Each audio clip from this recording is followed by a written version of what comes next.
And now, ladies and gentlemen, please fasten your seatbelts. Welcome to PreneurCast. You know, business cards being swapped, beers being drunk. Can I say a nasty word? Can I say procrastination? With Pete Williams and Don Gosher. how well did that go down? We can talk about that entire thing in a very another rant and soapbox episode if we want to. Visit us online at PreneurMarketing.com. Hello, everybody. Pete Williams here for another edition of the PreneurCast podcast with my usual partner in crime, Dom Goucher. How you doing? Hi, everyone. Welcome to the show. How's things, mate? Very good, very good. I'm so glad to have you back. It's a little bit lonely talking to myself out here, as it were. Well, only 1 week. I only missed 1 week with a bit of an illness, but back on track again this week. Yeah, just to show you all that healthy exercise stuff, not necessarily all that good for you, is it? Well, mate, I haven't been exercising for about 3 or 4 weeks, so it could be that actually caused me to get sick. Right. Yeah. I'm back on the bandwagon this week. I've got about 9 weeks to my next race, so I'm back training again. Oh, dear.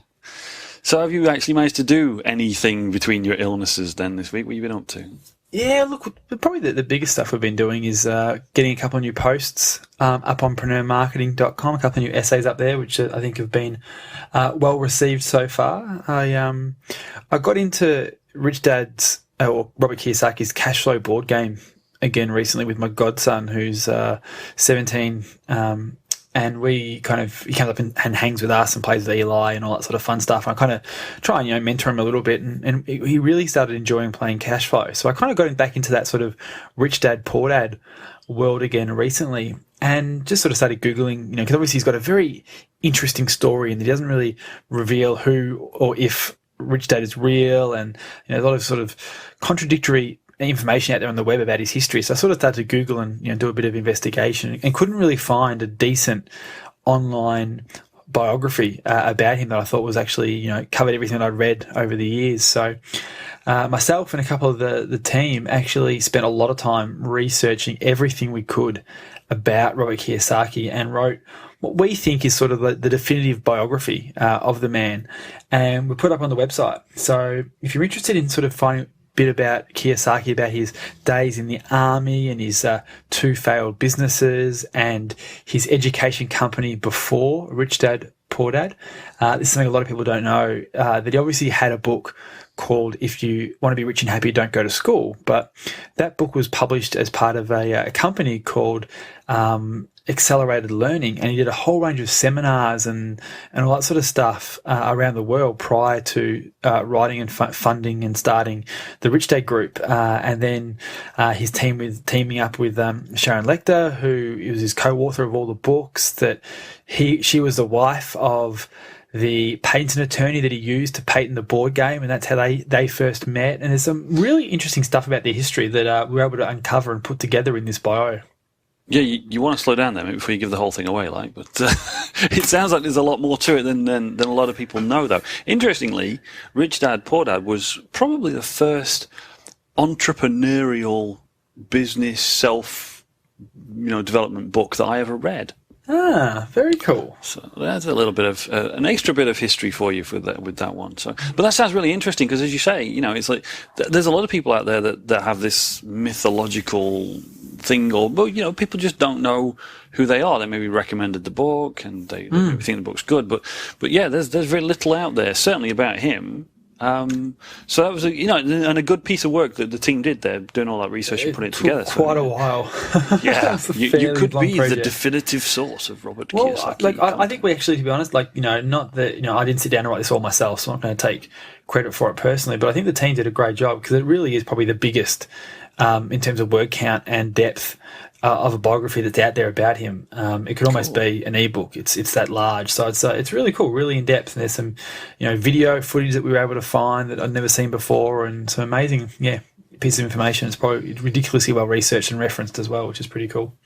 So that's kind of one of the things we've been publishing. The other thing we published this week, which I think listeners to the show would really find interesting, is an essay that I wrote, typos and bad grammar included, called How We Got an 8.5% plus opt-in rate, a 25.14% social share ratio, and increased our list by 66.4% with one simple bribe.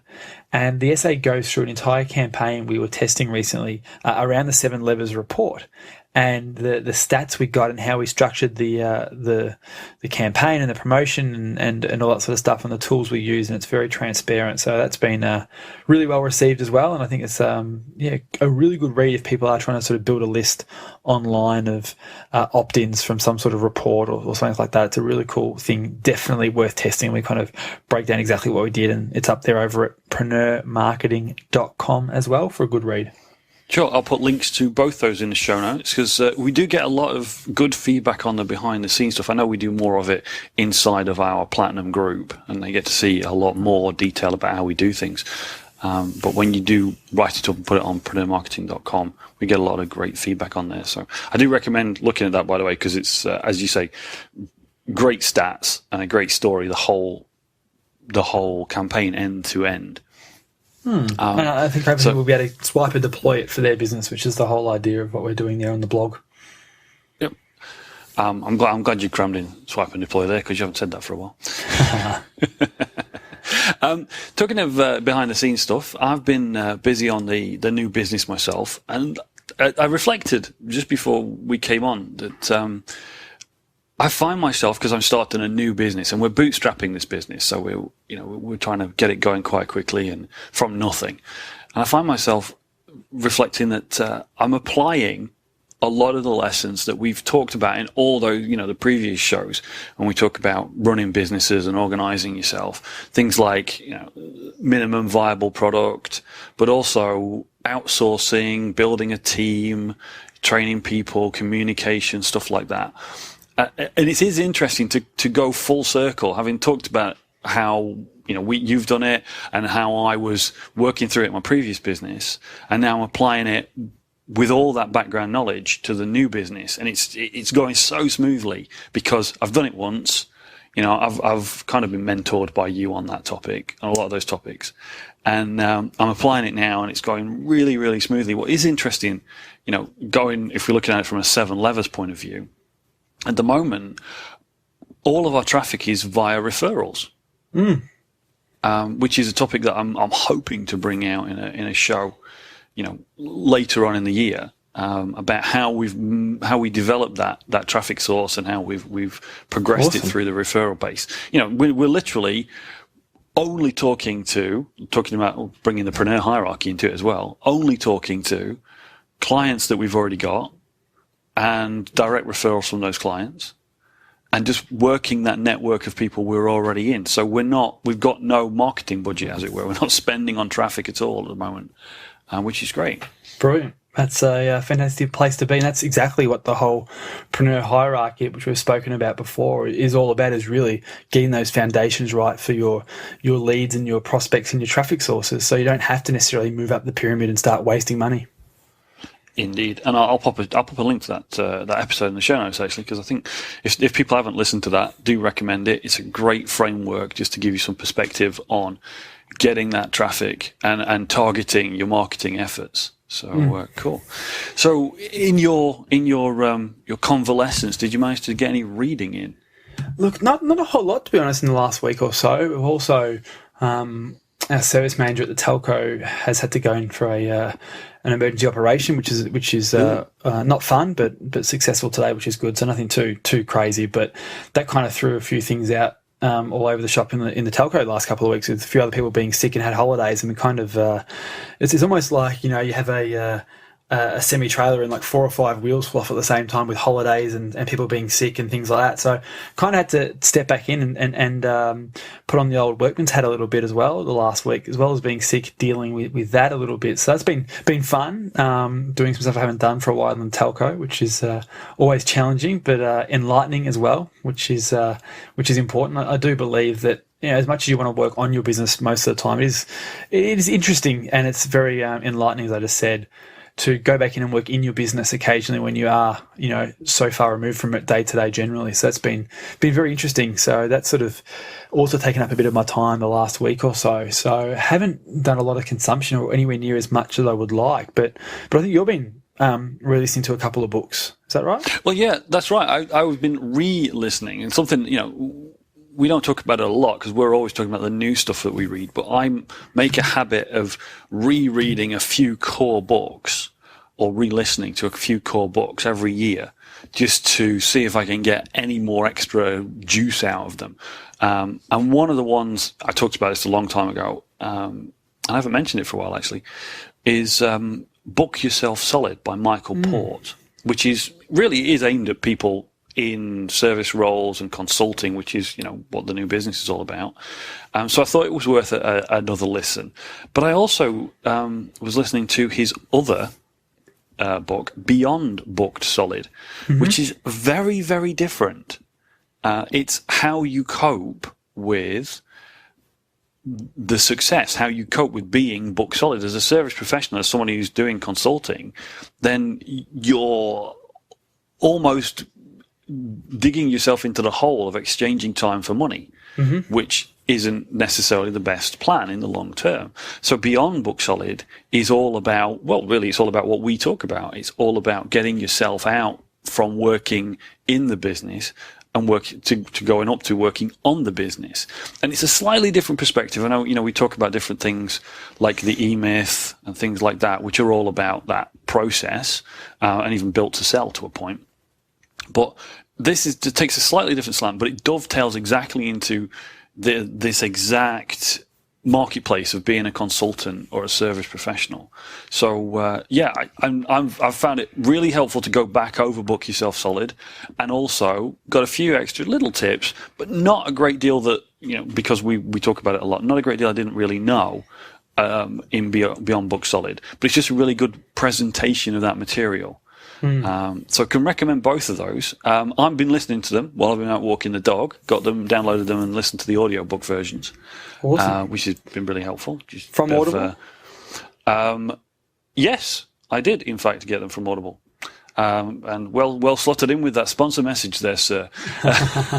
Folks, as you know, we listen to an awful lot of audiobooks, and as Pete alluded to there, most of the things that we talk about on here you can get from Audible books. Now, if you're a PreneurCast listening, you can actually get a free trial if you're not already a member of Audible by going to audibletrial.com/PreneurCast. And with that free trial, you can try out Book Yourself Solid or Beyond Book Solid or any one of the other books that we talk about. It's a huge library of books because Audible are actually integrated into Amazon, aren't they? They are, yeah. They were bought by Amazon, I think, I'm going to say a couple of years ago now, I think, from memory. But yeah, they're part of the Amazon family. Yeah. But it is a huge platform of books. So many books on there that, you're never going to run out. So go check that out, one of those. Perfect. So, Pete, shall we get into this week's core topic? Sounds good. Okay, I mentioned this last week because we had a bit of concern. Thank you, everybody, by the way, for the kind messages about Pete's health. He is better, and I made an aside because the origin of what we're going to talk about this week came from a little thing that you wrote called the VD report, yes. Which, depending on your sense of humour, could sound a little bit unfortunate.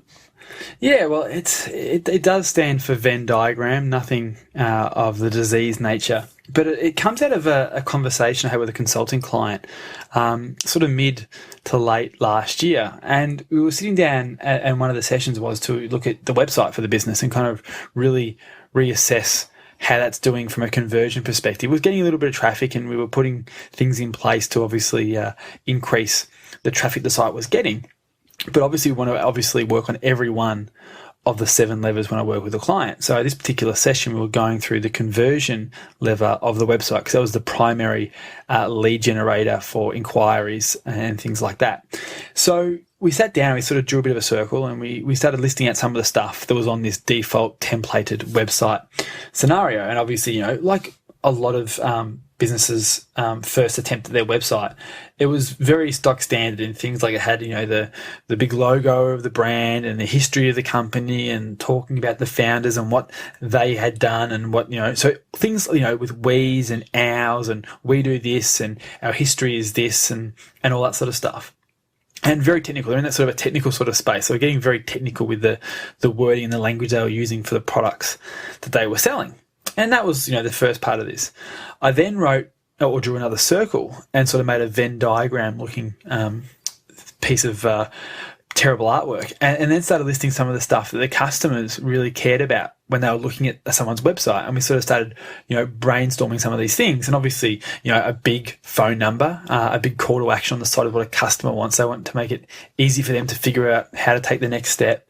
Very much benefit-driven information, not product technical stuff, very much about what are the benefits of buying these products and investing in these systems, testimonials, big pictures, video, those sort of things. And what we established was in this Venn diagram, there was only really one element that actually was shared between both circles, and that was pretty much the business name.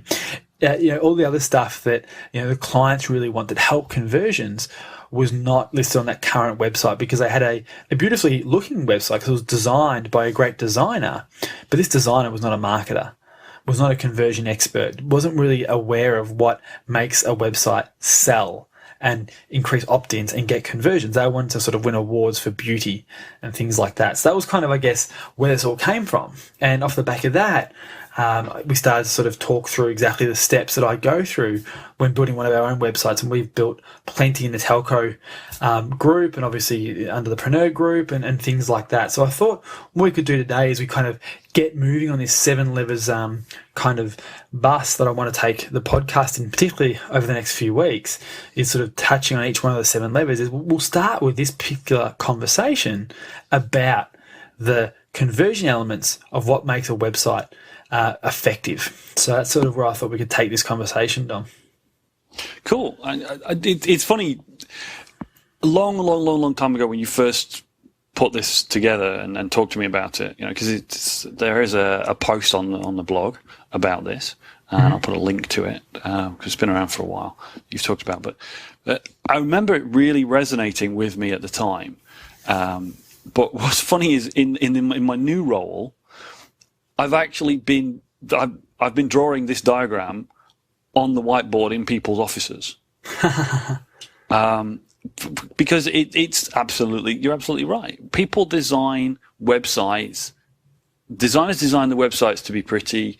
Companies and businesses design the websites to say what they want to tell people. Mm-hmm. And that is, your typical Venn diagram is 2 circles or multiple circles that intersect at some point when the shared content is in the overlap point. So in your diagram, on the left-hand side of the diagram, you've got what they wrote or what's on their website right now, and on the right-hand side is things people are looking for. And you're absolutely right that very, very few websites have much in that overlap area. And certainly I'm finding that with all the consulting work that I'm doing, all the websites that I'm looking at for people, and there's the subtleties as well, which I'm hoping you're going to bring out there, because you mentioned there's an awful lot of the use of we on there, and I'm hoping you're going to talk about that. So yeah, great. It's definitely topical for me anyway. People are often pissing all over their websites. The website's full of we. Quote of the week. Well, but that's that's really what it is, and I think it's a great funny way of looking at it, because it'll make it memorable. But that's the thing, you don't want to fill your website up full of we. That's excellent. That is definitely quote of the week, Mr. Williams. So let's go through this. This is basically the exact formula that we use in our business on the whiteboard, in the boardroom, when we're going to be developing out a new website, or if we're going to rehash an existing website, or I'm working with a client to rebuild their website. And it literally is the steps that we go through. And it's a 7-step process. I don't know what it is with me in sevens, but this is the process we go through. So the very first thing we need to do, and hopefully people listening, either are near a pen and paper and kind of work through this themselves, or at least, after listening to this, if they feel like they need to do this for the website, which I think hopefully a lot of people will, they can go to the blog and check out the actual episode. There's a whole report based around this they can sort of take action on. No opt-in, it's just there to download. But the first thing is to list out your niche specific pages. And I always like to start with this because people like to talk about themselves and feel that they're special and all that sort of stuff. So I always start with getting the ball rolling with what is specific to this niche. What stuff do you need to have on your website because of the industry you're in, the products you sell, the solutions that you offer, and the problems that you solve? So, what are they? These are sort of the pages about each of the products that you offer, a list of all the different services you offer, the models of the products you have. So maybe if you sell particular sort of audio equipment, then obviously each product that you sell, you want to have a unique web page for, because that way that unique page page can list in the search engines when people search for a particular, information or buying information about that particular model. So that's the first thing I really encourage people to do, is just take a moment and list out what pages on my website do I need that's unique to what we're doing. And the way you can go through this is probably twofold. One, actually going, okay, off the top of my head, these are the brainstorm ideas that we need to have put down on our webpage. And then also do some reconnaissance. Go and look at your competitors' websites and figure out what do their websites have, what stuff do they have on their website. Now, don't assume they're smarter than you and that the decisions they've made have been made based on data and evidence and intelligence, because they may have their website designed by the same designer as you. So it looks pretty, but it's not effective. But just go and do some research and think, what are pages do these guys and girls have that we should be having on our web page as well? What are the unique reference points and articles and essays and topics and pages and stuff that we should be doing? Does that sort of give a good sort of starting point there, Dom?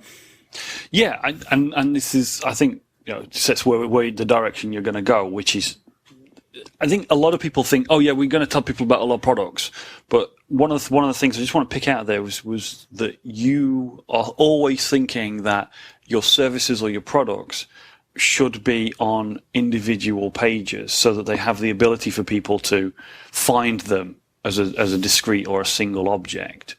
Because one of the things that does happen is people go, yeah, we do this, and this. And they might think that that's doing what you just said. Yeah, listing. I listed all my product, services, and solutions all in one go. There you go. It's all on one page. But that's not really the answer. You list them all on one page to start with in your planning session or on your whiteboard. But when you actually build out your website, every unique offering, whether it's a product or a service or something in between, should have its own particular web page, which is just solely targeted around that. And we'll come to the reason why in a moment.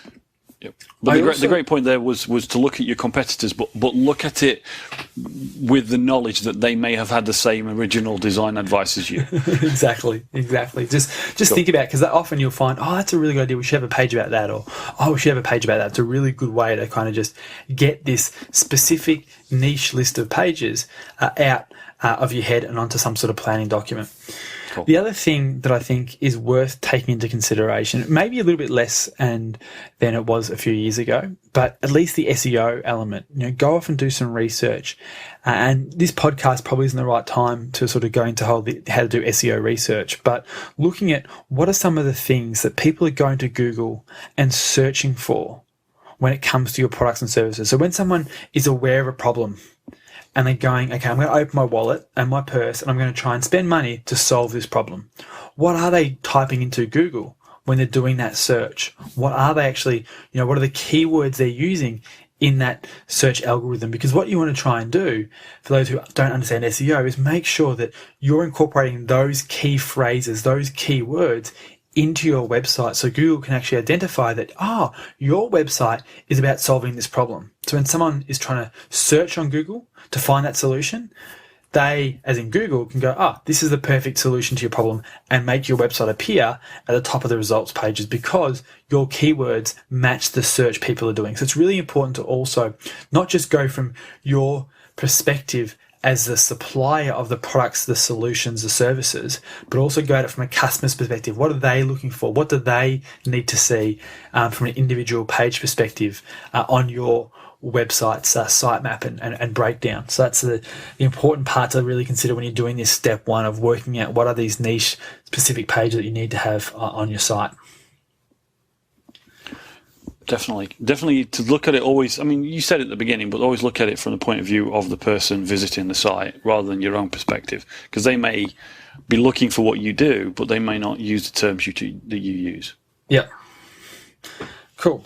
So then we will also want to talk about this a little bit more, is this the whole one page, one focus. And it's important for a number of different reasons. And Tom, why am I calling you Dom?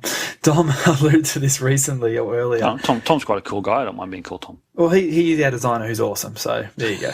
And he also has an English accent. So I can't believe it's taken me 120, 30 episodes to call Make you that Tom. Mistake. Yeah, very strange. But the one page, one focus, one outcome is really, really important. It's important from an SEO perspective. So Google can say, okay, this particular page is about offering ABC. about product XYZ. So they can very clearly say, okay, this page is about this. So if someone searches it on Google, I can obviously match your page to their search and make your website appear on the search engine. So from an SEO perspective, it's really important to have one page, one focus, one outcome. But also from a conversion perspective, it's really important too. You really need to figure out, and this is a question that I think I absolutely love, and Ed Dale, a good friend of both of ours, I think he termed, or at least he's the one who kind of brought it to my attention, was what job does this page have to do? What's the job this is meant to do as a web page? You know, the page's job is to do something. It's to get them to pick up the phone and call you. It's to fill out an opt-in form. It's to give the person confidence in buying from you if it's a page about your satisfaction guarantee. You know, everything you do from a marketing perspective has a specific job. And you need to be very clear about what that job is, because that helps dictate the layout, the design, the headline, the copy, the call to action. All the elements of the page should be supporting that particular job of that web page, or that, if we're going to take it broader, that direct mail piece or that email or that tweet, whatever it should be. What is the job of that to do? So this whole one page, one focus thing is very, very important for a number of reasons. So that's why you want to break this list out as big as you can to say, okay, this is all the stuff you want our website to cover from a specific niche perspective. So we know each one of these things has that individual job, that individual focus. Yeah, and there's a lot of scientific research about giving people too many choices so they don't make any. So you know, there's all manner of reasons for the one page, one focus, one outcome guide. Yeah, exactly right. So once you're on that first level step of you know, breaking that down, we want to go in and start listing, you know, I've termed them in the report conversion pages, and it's probably a bit of a misleading term, but these are the pages that every website has to have to ensure that it's going to convert well. So these are the things you need to have. So there's, you know, things like obviously a homepage, a contact us page, an about us page, a testimonials page. Those sort of things are the generic pages your website should have. So these aren't specific to your niche. So you shouldn't have already listed these ones down, because step one is about specific to your niche. Step two is the generic must-haves that every website should have. So other ideas are maybe a request a quote page, shipping details if you're an e-commerce provider, buyer's guides, return policies, those sort of things that every website needs as a standard set of, you know, terms and conditions.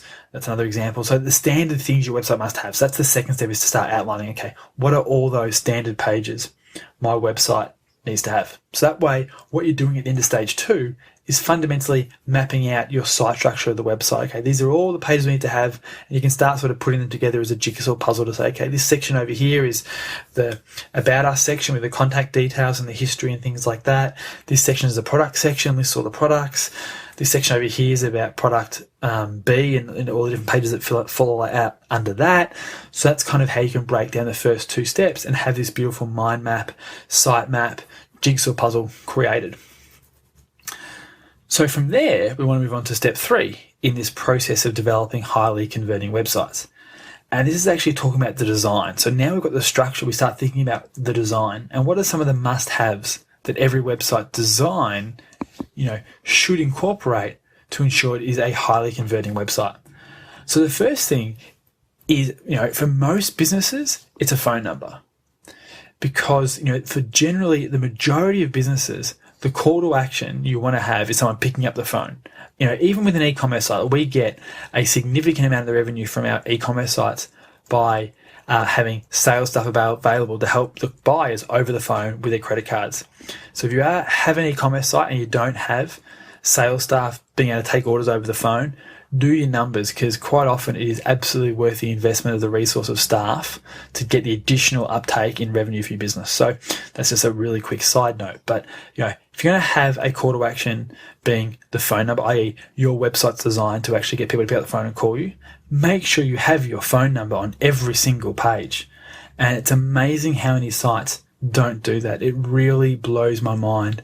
You know, I was looking on a website of a bike store recently that's opened up just across the road from our office, and I wanted to see if they could do a bike service for me. So I went to their website, and clearly in the design and development stage of the website, all they did was put the phone number on the Contact Us page, which is obviously an obvious place to have it, but it wasn't throughout the whole website. But on the Contact Us page, it actually had a phone number 039XXXXXXXX. So obviously in the development stage, the designer and the developer didn't have a phone number, so let's put X's in there. And it is still live on their website now after how many months this business has been opened. It's ridiculous.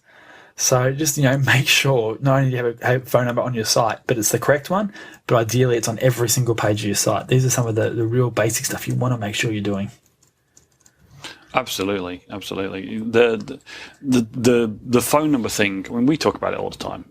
Just about everybody we've ever talked to, we've said, what's your primary contact mechanism? And they've said phone number, and we've said, where is it then? Yep. But even if it's not your primary, you've made a really good point there, which is that people still have that sense of security that it's there, whether they use it or not. The feeling that they can talk to you, the feeling that they can reach out and get that support is really important. So it's a good point. Now, even if your call to action on your website isn't a phone number, because which is absolutely justified. We don't have to have a phone number, but you have to work out what is your call to action. What is the purpose of this page? What is it designed to do? What is the action you want people to take at the end of it? Is it filling out a request a quote, adding something to their shopping cart, picking up the phone, whatever it might be? Make sure it's there, prominent on the page, ideally above the fold. Now, hopefully a lot of people who have been listening to the show for a while understand this concept of fold line, because I'm sure we would have mentioned it numerous times over the last couple of years.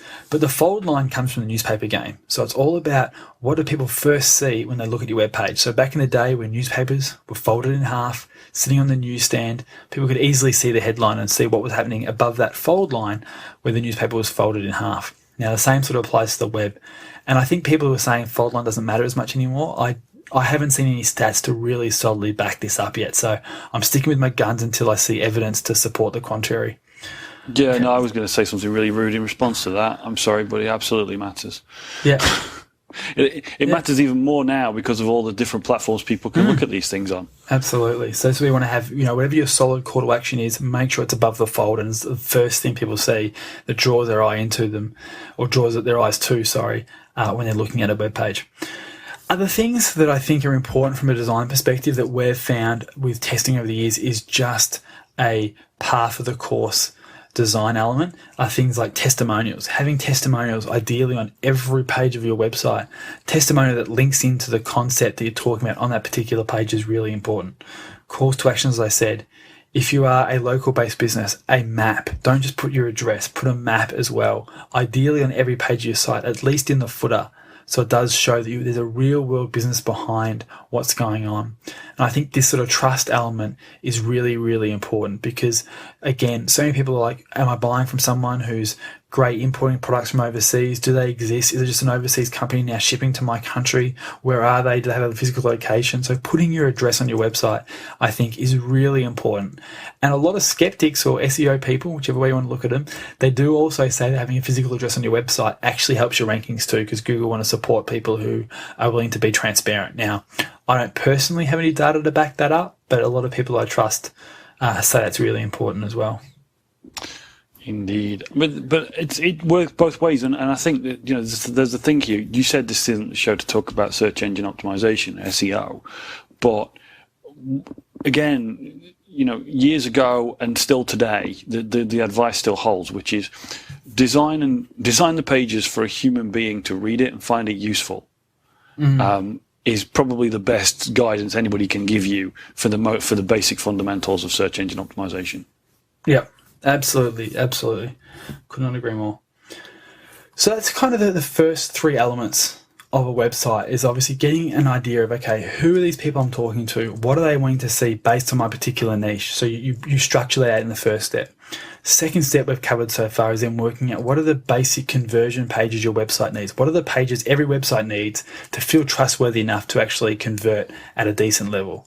Testimonials page, about us page, return policies page, all those sort of pages that we mentioned before.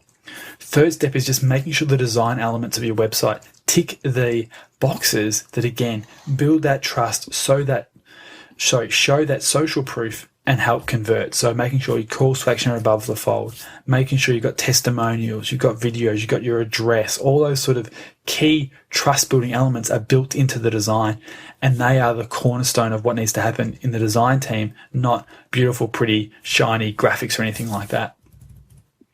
Moving on from there, the fourth step is all about site brief. So how do you actually brief your designer up and your developer up? Now, we've spoken about this sort of stuff quite a bit before, and if you are going to outsource this, some quick high-level tips that people don't really think about is go to websites that have these elements and take screenshots. Applications like Sketch and Evernote are fantastic at creating screenshots with annotations and notes very, very easily. Screen Steps is a fantastic program that I use quite a lot to actually give good guidance to designers. You can annotate a screenshot of a particular website and write why you like this element, why you don't like this element. This is a great use of the testimonial. I like how they've laid this out. This is a great use of a call to action button. This is the type of thing I want on my website, and really give really good briefs of what you actually like. I think so many people, when they brief a designer or a developer, they kind of just list out, okay, we want to have a call to action above the fold. We want to have testimonials on our site. We want to have this. We want to have that.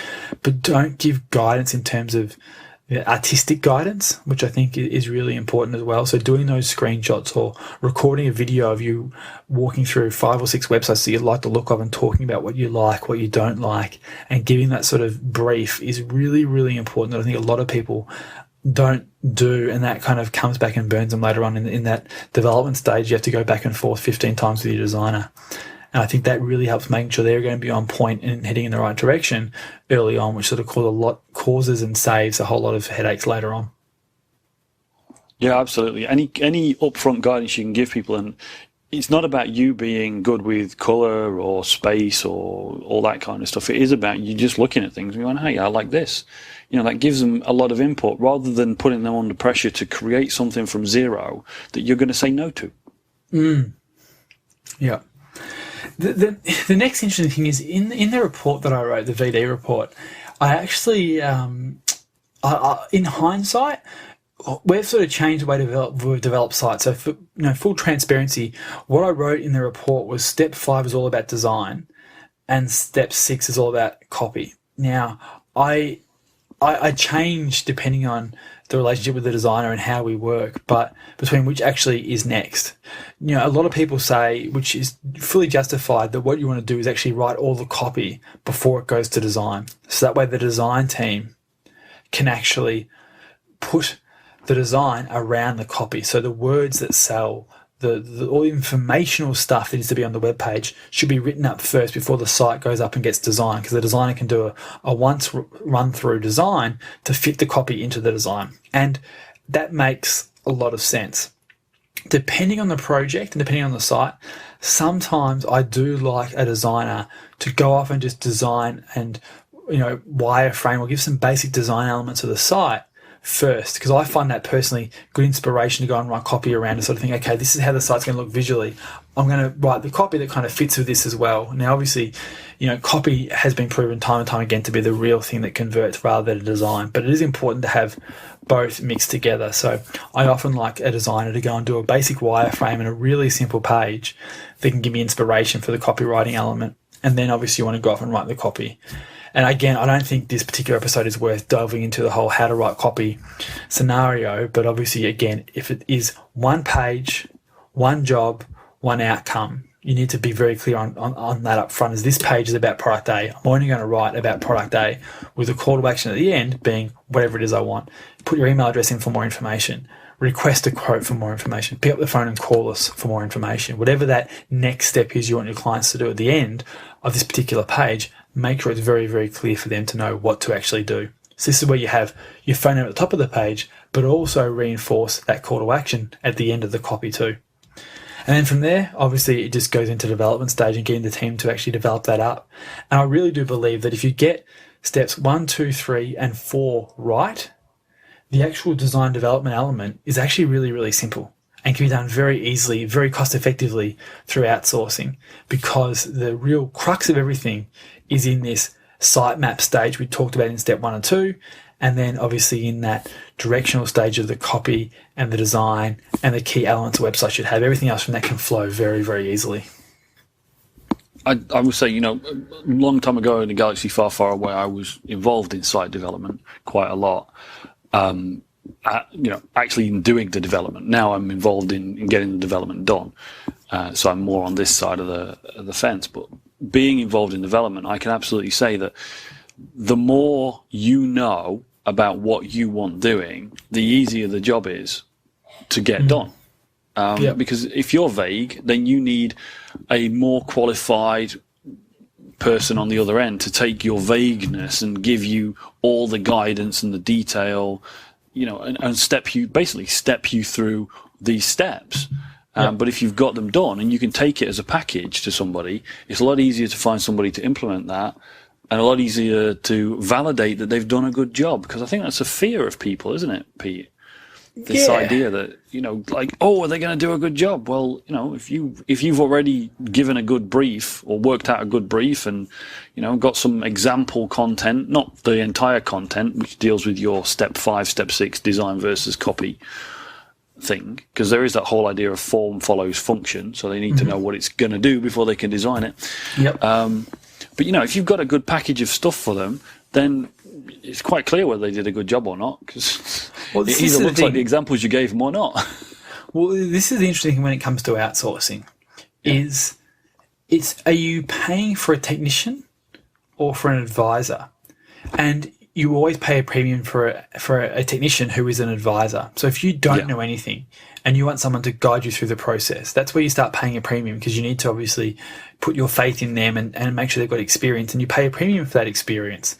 Sometimes that experience looks like an advisor, but all it is just a really pretty designer. So they design a really beautiful website that looks great, but it doesn't convert. It's not a functioning website. So you've got to be clear on, if you're going to pay an advisor, make sure you pick an advisor who's got the chops you want, i.e. knows how to design a website that converts. Or are you paying for a technician? And this is where you can actually get huge cost savings if you know exactly what you want and you can brief it really, really well with, here's a sitemap, here's the copy, here's the key elements this website needs to have, here's some examples of websites that actually use these elements wisely and well in their design.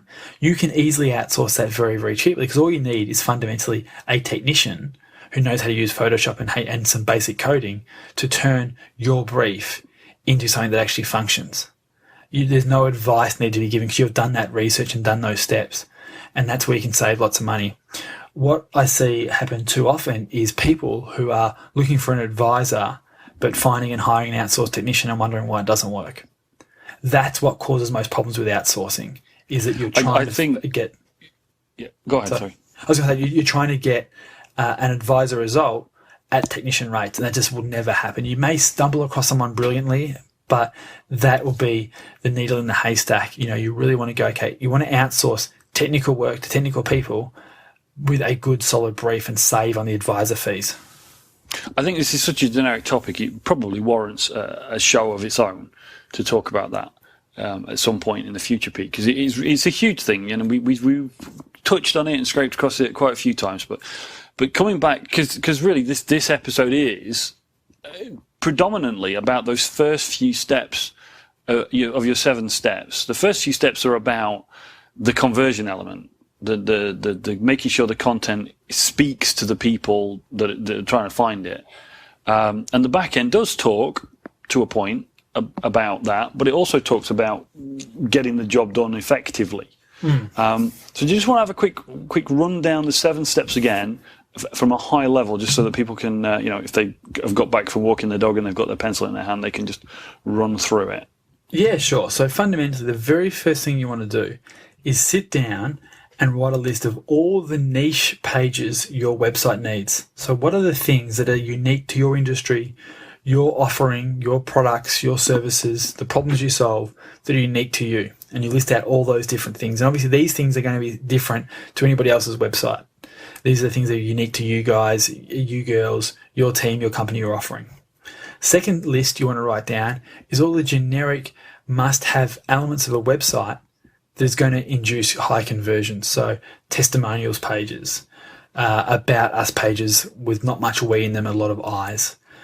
Pages like your return policy and your warranty periods and all those sort of high-level must-have pages that a website needs. Third step, you want to sit down and start thinking about and working through, okay, what are the elements my website must have from a design perspective? What are the rules that this designer must follow when they're going to design my web page? phone number or highly targeted call to action above the fold. Testimonials throughout the website. We've spoken about testimonials in a very in-depth essay recently on the blog as well. So if you're interested in working out how to create effective testimonials very, very easily, check out the PreneurMarketing.com. There's an essay on there about how to do it, how to structure your testimonials, which ones work best, how to lay them out best, how to get them. There's some swipe and deploy templates there of how to actually extract good testimonials from your clients, and it's all there as a blog post, an essay for you guys. So you want those sort of things throughout the website. Your address, a map, video where possible. Those sort of things are some of the core design elements you want to make sure your designer's briefed on. From there, it's all about the briefing of the actual designer. So when we move into step 4, it's about actually briefing those people. So going through and giving them examples, visual examples, because these designers, they're visual people. That's what they do for a living. So trying to write something in an email and expect them to visually understand where you're going, it's very rarely going to be effective that way. You are much better taking that extra 10 minutes or 15 minutes now, doing screenshots, recording a video, walking through a whole bunch of websites saying, I like this, I don't like that. This is what I mean when we talk about call to action. This is what I mean about putting the map. This is a really nice looking footer I like the idea of. Give them some visual guidance as well, not just written. And that is a really important step. Step 5 and 6 is somewhat interchangeable depending on how the designer wants to work. And this is letting them A, design the site up, and B, you writing the copy for each of those pages. So actually going through the sitemap that you developed in step 1 and step 2 and breaking all that out and writing out, okay, these are all the different things and this is all the copy each of these pages is going to have. This is the call to action. This is the content. This is what's actually selling the person once they're on my website reading a particular page. And then step 7 is obviously leaving it to the developer to cut up and develop. And there's some great services out there that if you find a really good designer on Elance or Odesk or something like that who designs up each of your 30-page websites as PSD, as visual graphical images, you can go to these places very, very cost effectively who do what's called PSD to HTML conversions. And for like $10, $15, $20 a page, very, very cost effectively, they'll actually cut up the image of the page laid out by the designer into website copy. So it's a very cheap way to get web pages created. If you get a designer, design them up beautifully, working very, very well, and then just handball those designs to one of these PSD to HTML companies, which you can Google and find hundreds of them, very, very cheap. They'll build that website out for you at a much cheaper rate than a lot of other places because they're just like almost like a sweatshop for HTML code, and it can be done very, very effectively. So that's the final stage, is actually developing it all up from beautifully signed off and designed images. I think, trying to work with a designer and developer at the same time, and again, to design as they develop, is very, very tricky. What we've always found has been much more successful is to, here's the design, sign off on the design, approve the design, and then just handle it to a developer to cut it up, and without any go backs or anything changed, because it's been signed off as a visual design first and foremost. Yeah, and these are actually the steps that a huge design agency would use to design big websites for big budget stuff. Everybody should go through these steps, whether you're into the big leagues or whether you're just doing a small website for your small, entrepreneurial business or whatever it is that you're doing. They're absolutely the steps you need to do in the order you need to do them. I can say this from personal experience of one being on the receiving end of badly given specs, and right the way up to doing the consulting that I'm doing now, where I'm helping people get the results they expect by walking them through a process very, very similar to this, where hiring the person to build a website is the end of the queue. And it turns out being probably the easiest part of it too, which is nice. And if you do it right, it's probably the easiest part. But really, as you like to say, to wrap this all up, the focus of this episode is about that content. It's about making sure that the content on the site and the layout of the site is towards the person viewing the site and towards the goal of the business, whether getting them to follow that call to action and all those things. And that's why it's all weighted to, as you say, your niche specific content, those other supporting pages, the organization of the site, and things like that. But even in general, it's a very, very good checklist and framework to go through to design any functional website, really. Yeah, absolutely. Absolutely. So I think for a lot of people who are going through this process now of redeveloping a website or building a new one, just take a moment and work through these 7 steps. I think it'll make that process a lot easier and also a lot more effective for you. And folks, just say no to Flash. Very true. Cool. That's a really good one, Pete. And as I say, folks, there's a link to the original VD report in the show notes. So do check that out. Because it's a great little report. It's actually really cool as well because you did that one as a handwritten report because that was basically the notes that you took, the way that you took the notes as part of that original coaching call. So it's quite a cool little presentation of that, which is great. Nice. So, folks, we just thought we'd mention this because we run a competition most weeks. Where you can do various things. At the moment, it's a case of the last competition we ran was for Jason Fox, who was the author of The Game Changer, excellent book, by the way. And we asked you to go and find that blog post on PreneurMarketing.com and leave us a comment. There's some great comments on there, and we're selected a couple of people with the best comments, and we're going to send them a copy of the book, and we thought we'd tell you who they are.